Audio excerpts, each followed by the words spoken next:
far commuovere.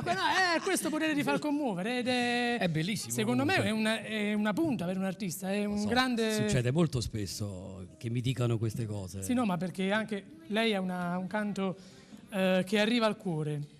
Sì, una mia caratteristica particolare di espressionismo. Lei mette l'anima sentito, con una dizione forte, con una dizione marcata. esatto. No, ma infatti lei ha anche... Mi distinguo forse soprattutto per questo. Ma lei ha una vocalità invidiabile e farà invidia secondo me anche a molti giovani, secondo me, che vogliono affacciarsi su questo panorama, sul difficile panorama della canzone. Certo, ma i giovani ci stanno. Sì, i giovani ci sono e sono anche Qua bravissimi. vediamo Amici che sforna, no? Sì, ogni... Ha sfornato altri proprio l'altro ieri, no? Maestro. Io con mia moglie mi devo vedere per forza queste cose.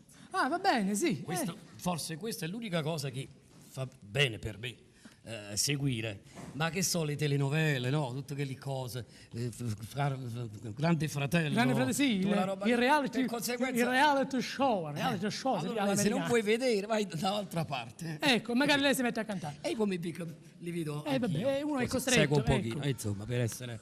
Allora, maestro, facciamo una cosa. Noi ora non stiamo al Grande Fratello. No. Abbiamo un palcoscenico. Siamo ai grandi fratellini. Qua. Grandi fratellini, ecco, e sorelline.